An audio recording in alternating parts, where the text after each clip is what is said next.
Yeah. Now it's opening our Facebook page. Is that right? Sorry.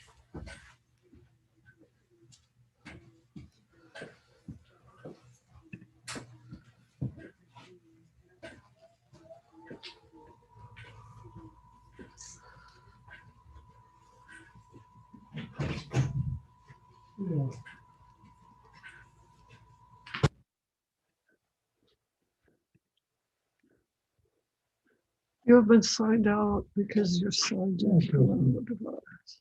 Okay.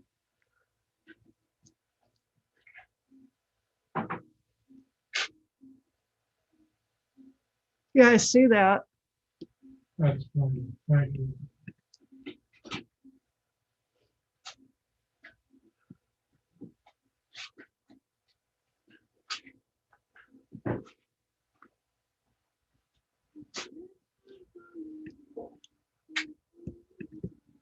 Okay.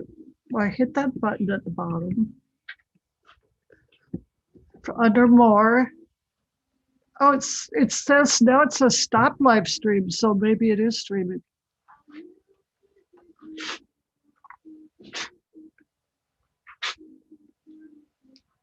Okay. I'll assume it's working. Thanks. All right. Bye.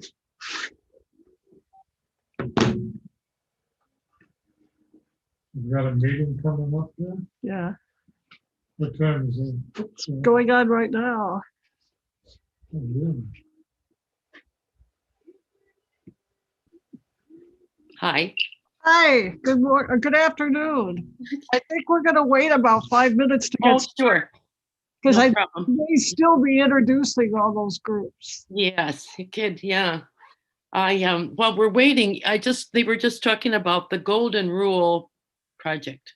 Yeah, It looked like you were once were on the boat, the no, sailboat. I never did. Oh, okay. I thought I saw you there, so I thought, well, maybe WAMM works with them, or Okay. No, we worked, VFP had a conference here was it last year, I think?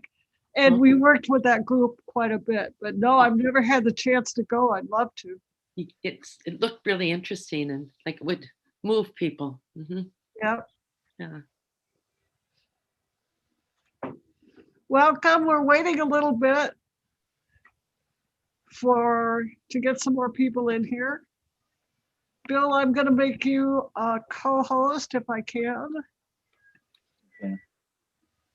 There you go.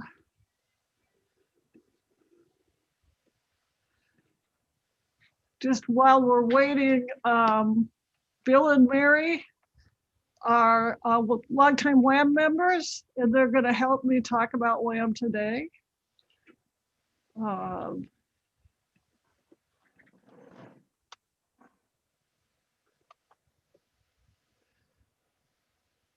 There's Marie. Marie is, good. I tried to let Marie in a while ago, but it looks like she's finally getting in.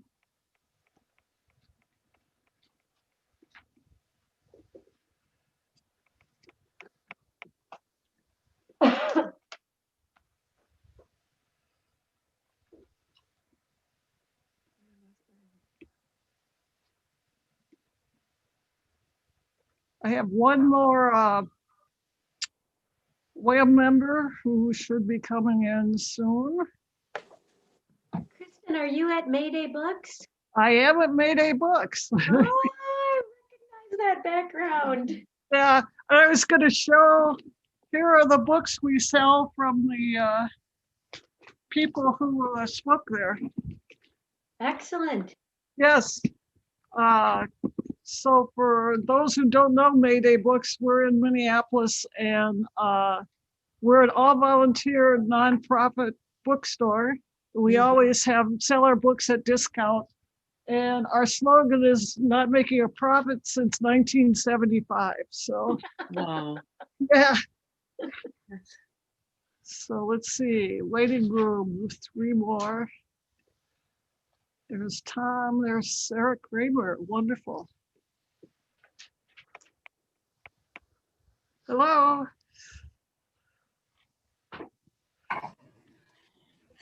Hello. Hey, Kim. Somehow on my tablet, I've been watching the conference and then they just kind of put you Facebook live stream. So then I realized I needed to join it by the Zoom link. Yep, yep. And Tom, is the other meeting done now?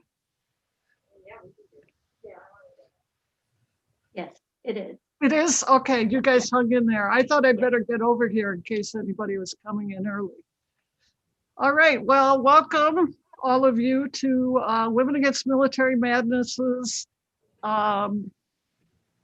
section of Peacestock. And we have here several members of WAMM, and we kind of wanted to talk about is, and it's interesting given the speakers we had today, is how we continue to be active for what now is 37 years, I think. What you could say about that is we really suck at ending wars. We've been trying to do it for so long. But we kind of like to think that we're adapting and learning and having effects on the world. And some of the things that we fought for years are, we've changed some of the culture around us, fighting for gay rights, fighting for understanding of Native rights, fighting against police brutality. These are all things that are coming to the fore now. And it's because a lot of us have been doing a lot of work for a long time. I think these things don't change easily, but they change because individual people in the world make the effort to make a difference. So that's kind of what we want to talk about. WAMM, one of the benefits of having a long-time organization is you do have an office and we do have a staff. And right now we have 1.5 staff members. That means we can be a place where people can call with questions. People can store all their equipment. The people, we have a long time email mailing list. We also have a really well-written newsletter that comes out every 2 months.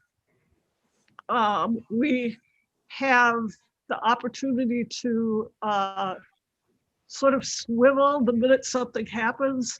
I know last year when George Floyd was murdered by Minneapolis police, we were some of the biggest groups on the ground, walking the streets, making a difference, helping people to get their voices heard. So we're really proud of that ability to mobilize, to work together, to respect each other, and continue to make the world a better place.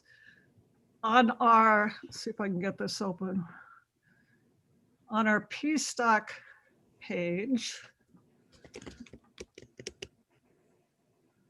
you'll have to be patient with me for a second. I'm going to share.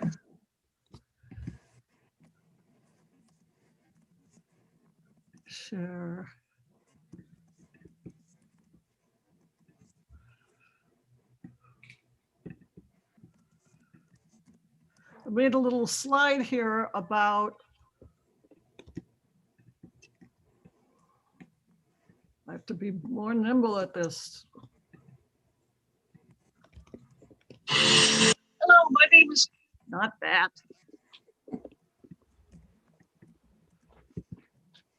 About our issues committee, and that's kind of the way we work, is that we all have issues. I know one of the things we talked about today is we need to get together and understand the economic system, but I think we actually do talk a lot about that in WAMM, but people have different ways they want to work in the activist world. So we have a book club, we have the End War Committee, we have End Domestic Militarism. This actually is a new committee that happened when they brought tanks into the streets of Minneapolis and started firing on people. End Military Madness Against the Earth, Middle East Committee, Movie Committee, St. Joan of Arc, WAMM Peacemakers, Solidarity Committee of the Americas, and Tackling Torture at the top. And that actually, the last one, Colleen Rowley, who you heard earlier, is the chair of that one and deals with torture around the world. And what I'm going to ask now is for Bill and Mary to talk a little bit about the two committees they're in on and what kind of activities you're focusing on and how you work together. Want to go ahead? Okay. See here. You're gonna give us back the main screen here. Yeah, hold on. Let's see here.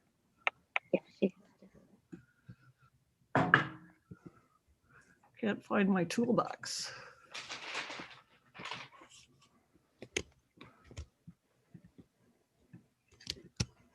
Oh, this is embarrassing.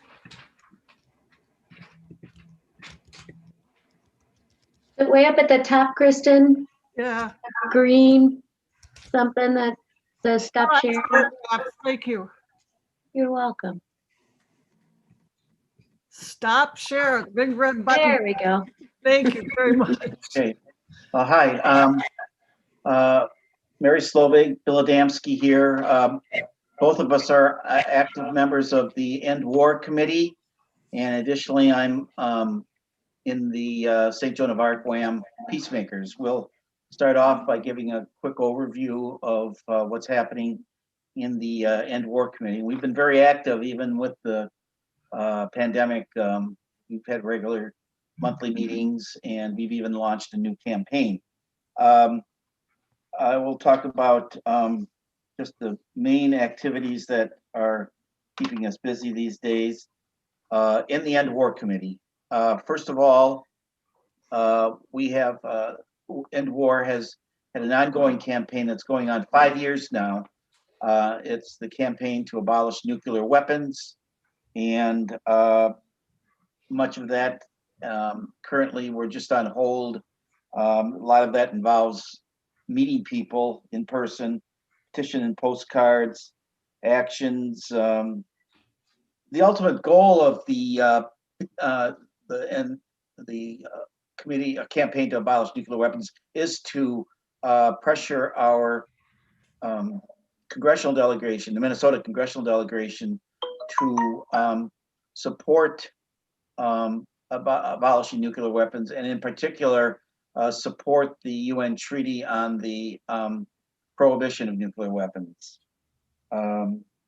We've done a bunch of things. We've surveyed, thanks mostly to Steve McCown, but others involved, of collecting petition signatures and signed postcards, put pressure on our elected representatives, both House and Senate in Congress.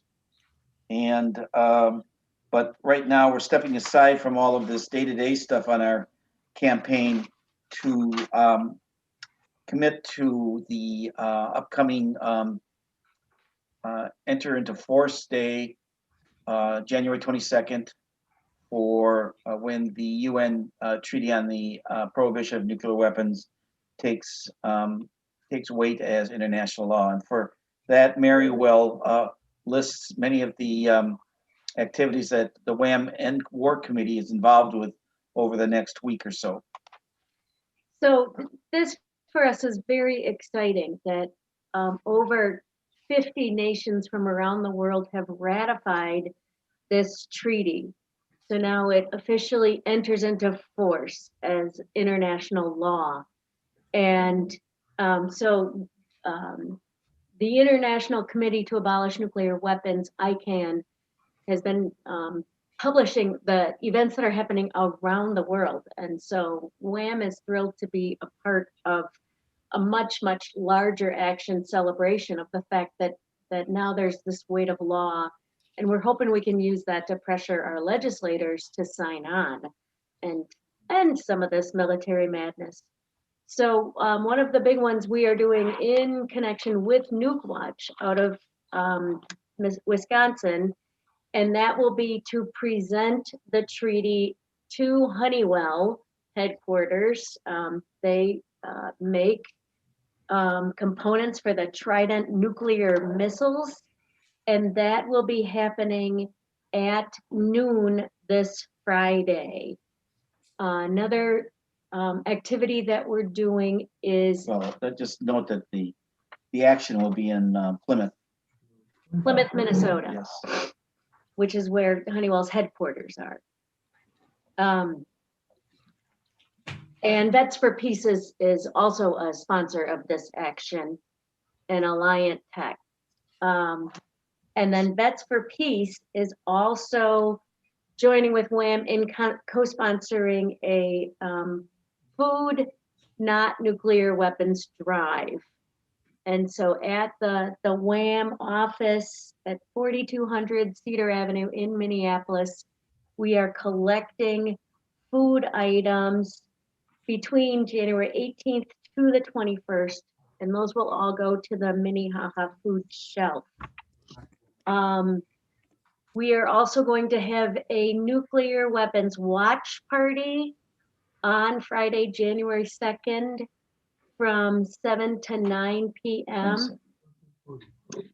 We're encouraging the WAMM members to join the Pittsburgh chapter of the peace group Women's International League for Peace and Freedom, also known as WILF. And you can contact WAMM to get information about the link that would allow you to join in this watch party.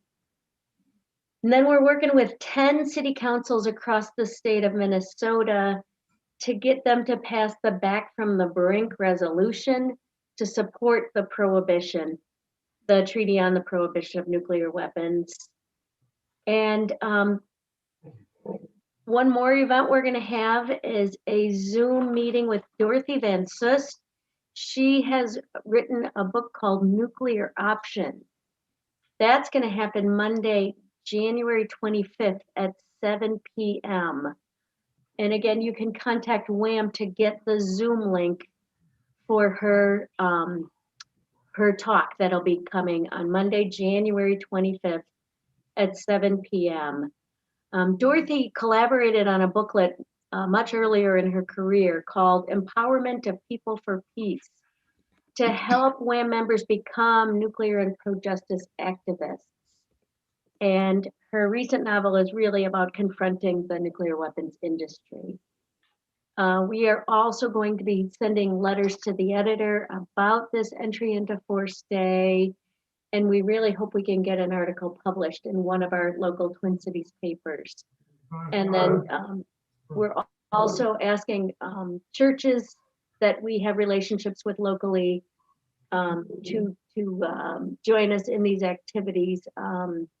I'm currently in contact right now with St. Joan of Arc to ring their bells on Friday, January 22nd, as a celebration of this entry into force. So lots going on, and we'd love to have more people join us in our actions. All right, Bill, you want to talk about the rest of what the End of War Okay. community is doing? And so let me just link finally between our campaign to the WAMM End War campaign that's been going on for 5 years on abolishing nuclear weapons with the EIF Day that the UN treaty will take the weight of international law. And we'll be using that in our updated abolition campaign to exert further pressure on our Minnesota delegation in Congress that we're now dealing with a treaty that has the weight of international law. Okay, as I mentioned earlier, even in this pandemic, we in the End War Committee have had the brazenness of even starting a new campaign, and it is WAMM campaign to fund human needs, not war. The United States government, using our taxpayer dollars, we've done some calculations, estimates from the 2021 budget, the currently in effect budget, and the discretionary programs that deal with war and security cost over $1 trillion. It's this, you hear the $740 billion, that's just for the Pentagon. there's other externalities there that don't come into that direct. And anyway, that comprises over 60% of the U.S. federal government's discretionary budget. Just an obscene amount. Yeah. And the thing is that this money, this being wasted, our taxpayer money, doesn't do anything to stop the coronavirus or protect, give us better health care, housing, food security, etc., clean water, environment. And so we have developed an initial list that's subject to revisions on campaign strategies, working with peace groups, reaching out to elected officials, using the WAMM newsletter and action alerts, distribute written materials on the obscene amount of money being wasted on war, using social media, and provide forums and other educational events, which probably now in our age of Zoom would include virtual meetings. We have, the campaign also has a list of preliminary short and long-term goals, but I won't go into that, those measures at this time. It's just too much to go around with. So that's happening now. We also, always the End War Committee is the lead group on conducting the peace vigils at the Lake Bridge in Minneapolis, bridging the Mississippi River. We conduct those every Wednesday. We got a spirited group of volunteers who protest war and advocate for peace. And we change the themes on our signs as need be, considering what's coming up in the news. I think we might be taking a spin on encouraging in our signs to encourage Biden as his presidency takes hold to Embrace peace. yes, our campaign funding, not war. So that's it. And war committee. Oh, and then finally, let me just again, I'm also with the St. Joan of Arc WAMM Peacemakers Committee. Our group has been mostly suspended in terms of actions. We have had 3 Zoom meetings, and we are haven't scheduled a next one yet. But stay tuned. That's it. That's it for us. Thank you, Bill and Mary, for that explanation. 2 things I want to mention about that are kind of neat about WAMM. The collaboration we did with Vets for Peace about signing these petitions. 2 people from Vets for Peace, and they have a nice van that they've outfitted with Vets for Peace signs all around it, drove to every village, town, and city in Minnesota to get signatures and managed to get every single one of them. It's an outrageous number of people, had over 20. Go ahead, Bill. Oh, there was, yeah, Steve was keeping track. He's got his map with the stick pins. Over 800 incorporated municipalities and several others that are not incorporated. So it was a really grassroots, on the ground event, and I'm really proud of all that work. The other thing is that the Vigil over the bridge has now been going on for over 20 years, and it was inspired by people in Yugoslavia who the US was bombing their bridges, and in order to put a stop to it, everyday citizens from the cities that were being bombed moved onto the bridges and stayed there 24/7 to try and prevent the bombings. And WAMM was inspired by that, and that was what sent us out to do vigils on one of our main bridges and to call out to the similarities that we were in an international occupation of the bridges to oppose war. And that's kind of the creative ideas that you get from people working together and supporting each other and coming up with new ways to interact. And I'm really proud of WAMM for doing that kind of things. Let me see who we've got here. Kim, are you ready? Or I don't know, Sue Ann, did you want to talk at all? Or I'm ready if no one else is. okay, go ahead, Kim. All right. Hi, everyone. My name is Kim Defranco. I've been a part of WAMM for a few years now, many years. And we just started a relatively new committee called, I want to get it right, the Solidarity Committee on the Americas. We kind of noticed that there's a resource center and some other groupings that kind of dealt with countries in the Americas. But we decided that we needed to like reform a committee to help get that information out to people because there's lots of things going on in the Americas. And when you go to the WAMM page and look up our committee, it gives a nice description, which I'll just read, and all the events and items that we're doing and going to be doing in the near future. But we want to educate the role of the U.S. foreign policy in the military and economic oppression and intervention throughout Latin America and the Caribbean. We're an action-oriented grouping focusing on challenging the U.S. imagic policies in the region and supporting the right of self-determination for all. And we do these by organizing like coffee hours. That used to be the resource of the Americas, I believe, if I'm remembering it correctly, used to have that. So we thought it was important to bring that back. And we've done many coffee hours focusing on different countries or the regions. And all of those have links on our committee page on the WAMM website. So those have been really successful and it's been really informative because there's so much going on in each country. It's just kind of hard to keep up with all of it. And then we participated in different webinars, kind of like one of our main campaigns, especially during the pandemic, is to get not only the state of Minnesota, but the US government to work more closely with Cuba. Cuba, as we all know, has is more high up and developed than our healthcare system.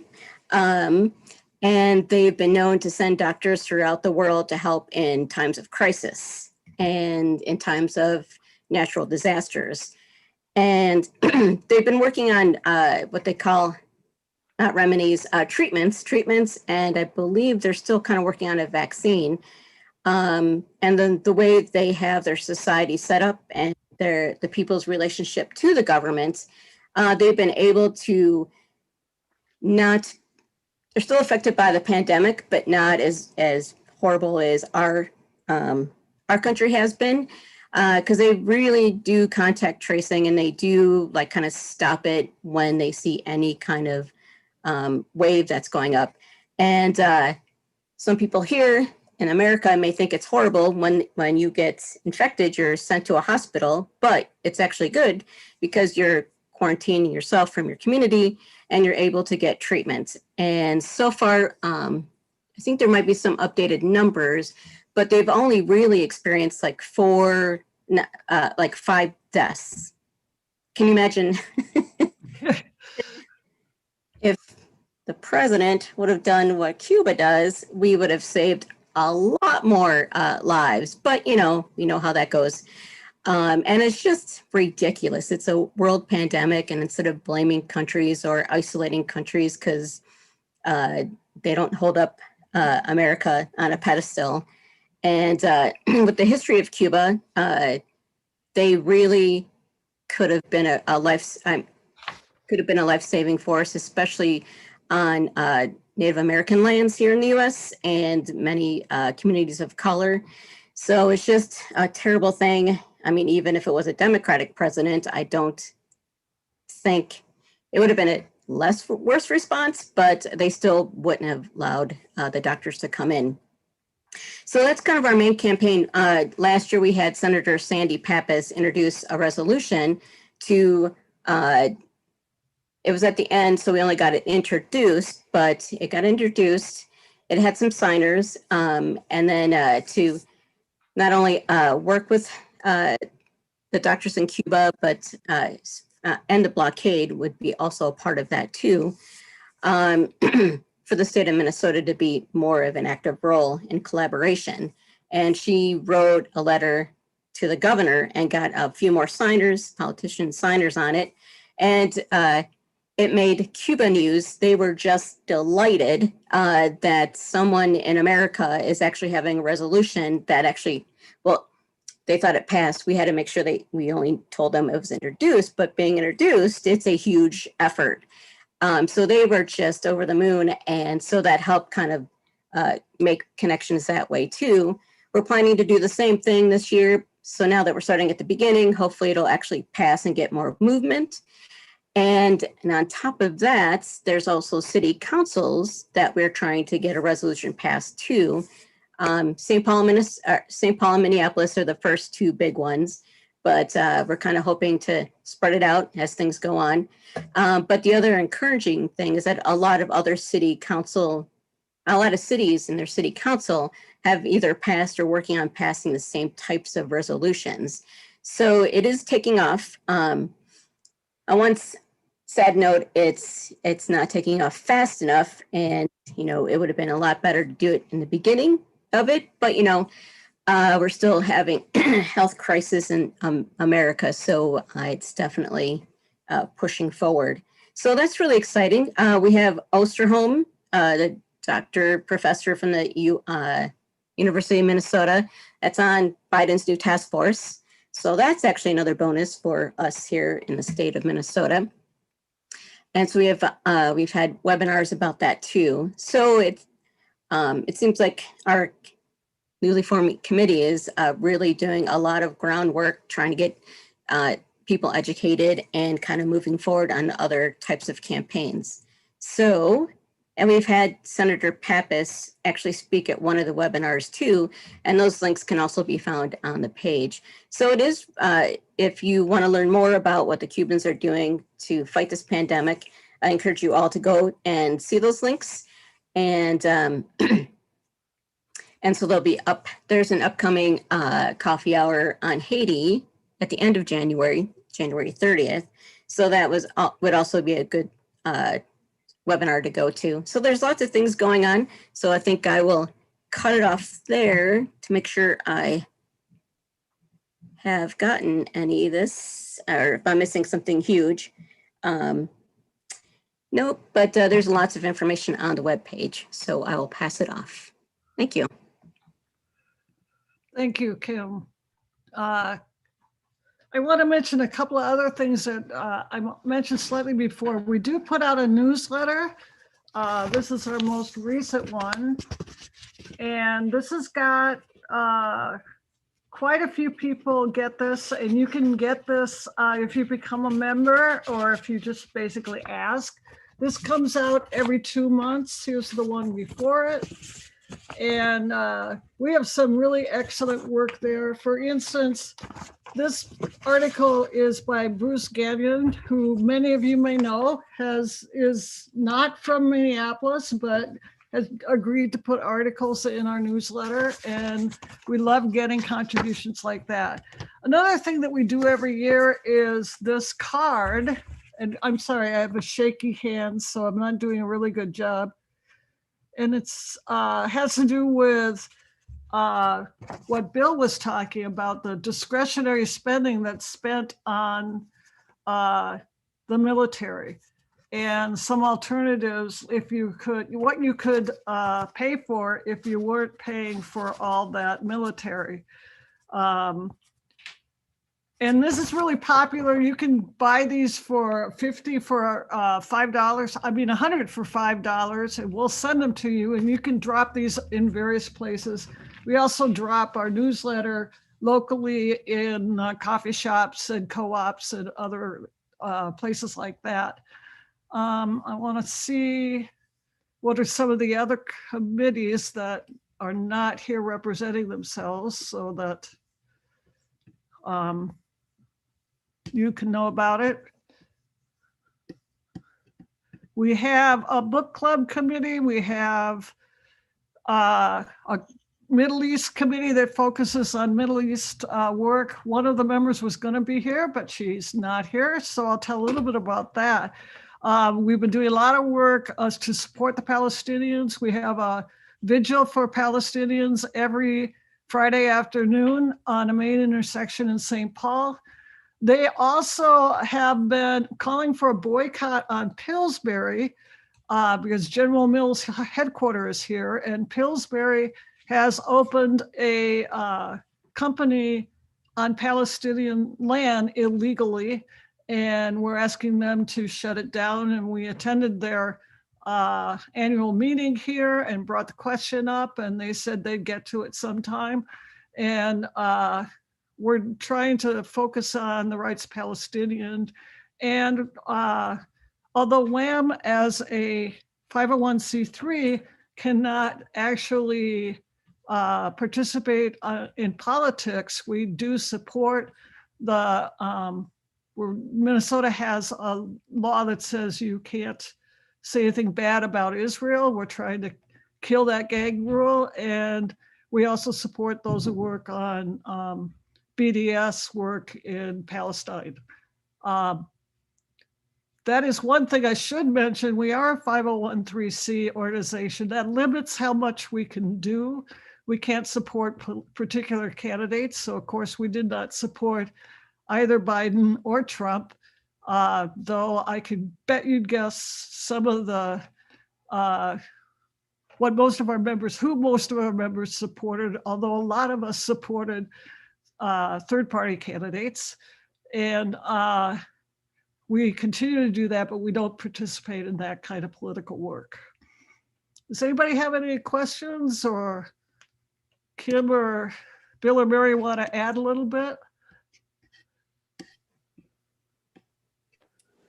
I think you Hi. covered it. Okay, Marie? Yeah, hi. This is the first time I have learned of this group, was at the Peacestock event today. So I'm just learning and wondering and listening. And is your objective or mission about doing away with the military? Yes, absolutely. Are there any countries that do that? Well, I think Vets for Peace would do the same thing. And I'm glad you got to us through them. They are, it's definitely, we work on various parts of militarism. And I think that's why we're kind of flexible about that too, because the End Domestic Militarism is a new committee dealing with Trump's use of federal governmental troops in the streets of the United States.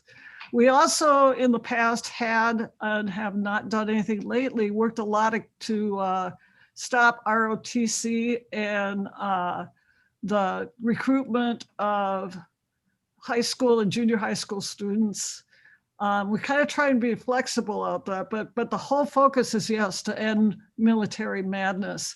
It gives us a great acronym too. WAMM is kind of enjoyed by the people who hear about us. The first time they hear about it, they think, yeah, that's a good acronym. Yeah. I am a member of Veterans for Peace, and I live in Oregon.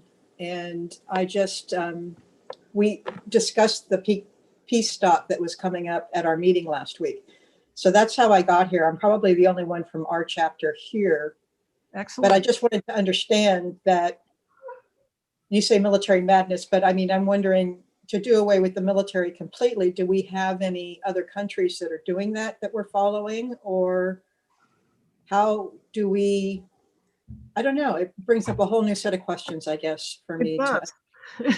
It does.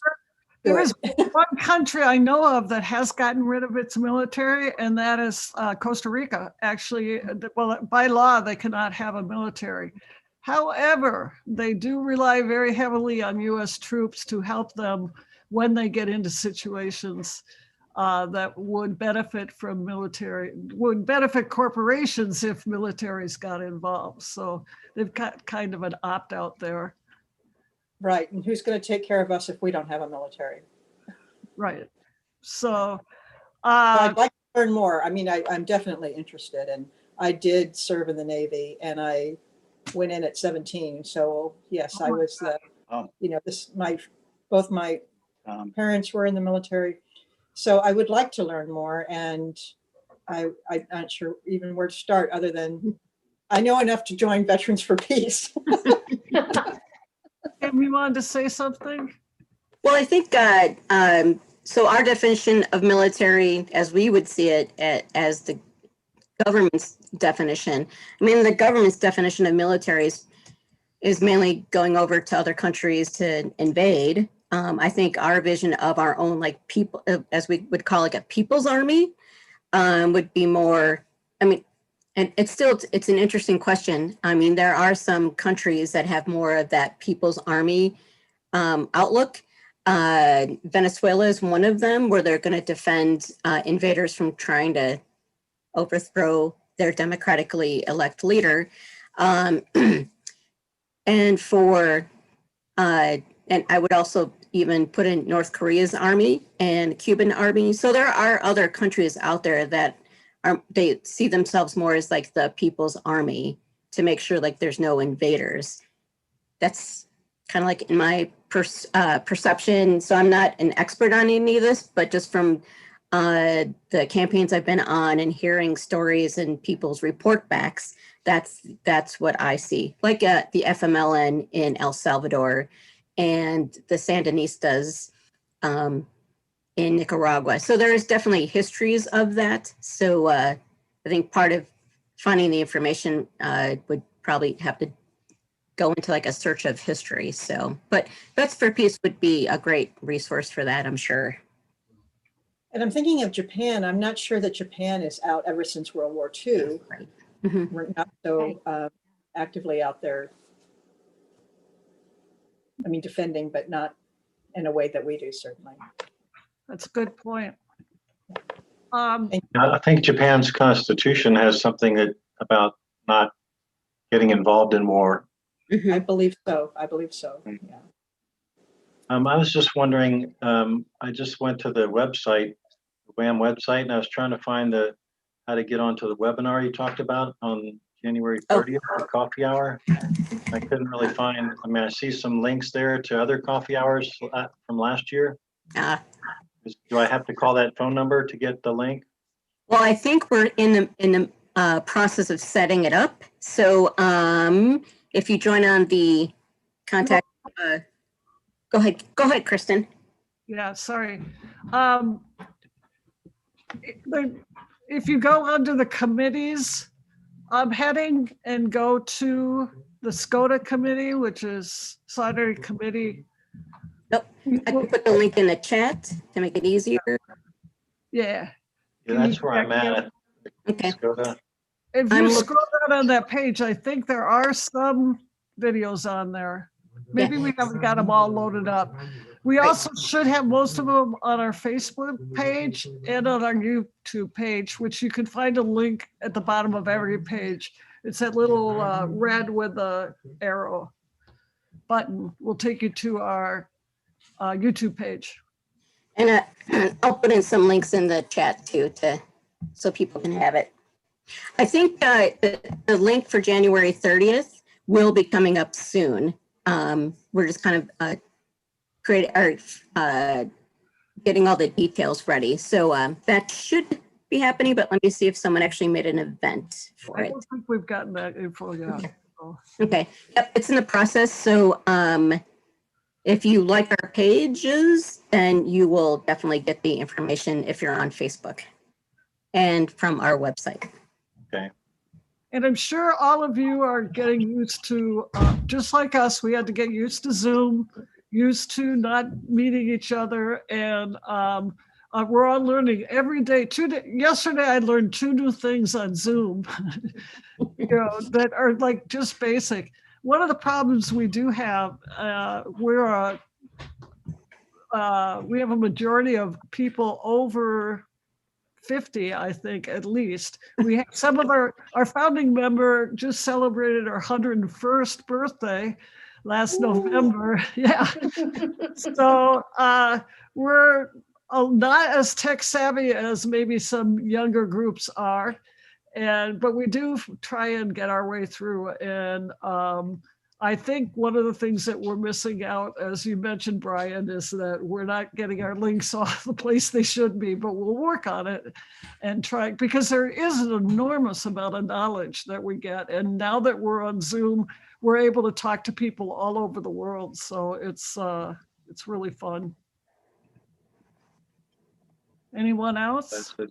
I think everybody's, learning how to navigate some of the stuff. This, new environment. What kind of work do you do, Brian? I'm actually in school. I'm trying to finish up a certificate program in addictions counseling. Wow. I was in the Army for 4 years, 2000 to 2004. And I sort of did one tour in Iraq. Wow. As a cavalry scout. That's on the ground work. Yeah, I kind of wasn't serving in that capacity in Iraq. I moved over into support platoon and then over into headquarters platoon. So I didn't actually have to do scouting work, which I'm very grateful for. Yeah. Because that was what I've heard was much harder. I mean, more traumatic. Well, it sounds like you're doing service. What was the thing I saw somebody in the chat said when he's a vet, and when he gets told thank you for your service, he said, my service began after I left the service and started serving the people. So it was pretty cool. Anyone else? Hope to come visit your bookstore one of these days. Are you in Red Wing or We're in somewhere else? Minneapolis. Minneapolis? Yeah. And I I don't heard you. Go ahead. I don't know if the rest of you heard that. I also we have this wonderful resource in Minneapolis called Mayday Books, which is all volunteer and nonprofit. And we have discounts on all our books. And our slogan is not making a profit since 1975. So we'll keep that up. Yeah. Yeah, we'd love to have you come. We don't actually do any out-of-state work, and we don't deliver books. One of the things is we don't want to deal with credit companies. And that makes it hard. But anytime you're in Minnesota, please stop by. I sure will. Thank you. And WAMM actually works, if you're here, at an office on 42nd and Cedar, which is in South Minneapolis. And that is an office that also serves as the home to the Anti-War Committee, Veterans for Peace, Minnesota Immigrant Rights Action Committee, local ASME union, the Green Party. Trying to think, am I missing it? United Against Police Brutality. Communities United. And this was a building bought by a friend of the movement after one of our local churches burned down. It had been home to many great groups. And so he bought what used to be the Danish Community Center. And we're all there now. And this is another thing, I think, being a longtime organization and working together with other groups, that we can collect our forces and join together. We all support each other through that organization, that actual building. And people know to go there if anything happens. They know, I can call there, I can go there.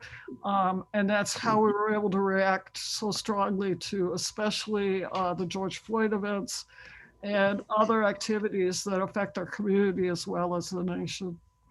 And it's got a great meeting space too, or dining. Well, it used to be the dining hall, but now it's a meeting room, so it can hold up to a couple hundred people.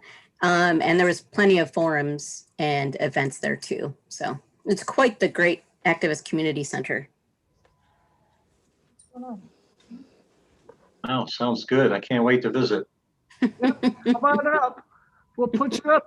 I don't know if anybody saw, I thought Colleen, Colleen is the head of one of our committees, the Colleen you heard speak during the main part.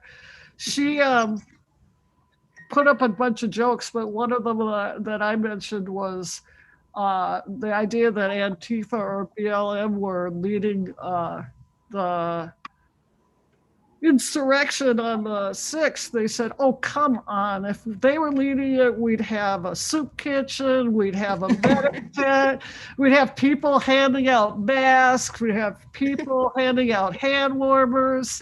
You gotta see.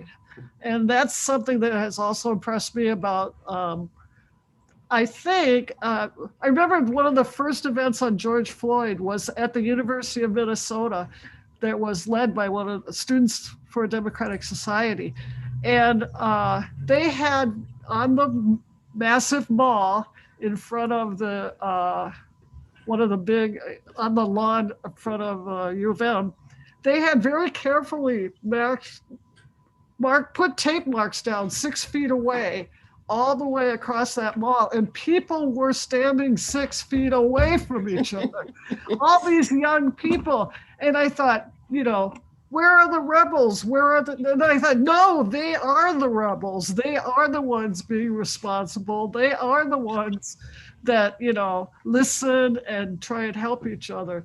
And it was really a brand new thing. I've been in the movement for a long time, but I've never seen anybody so spontaneously and, all of them work to try and keep each other safe. So it's a real I think it's a huge difference between what we saw last week and what we see in our movement now. So very thankful for that. I think we're about 10 minutes after, so I'm going to close it out if that's okay with you. Was that another question? No, I just wanted to say thank you. Oh, you're very welcome. Thank you all for visiting, and come by Minneapolis. You're very welcome, and we'll give you a good time. Thank you. Bye. Thank you.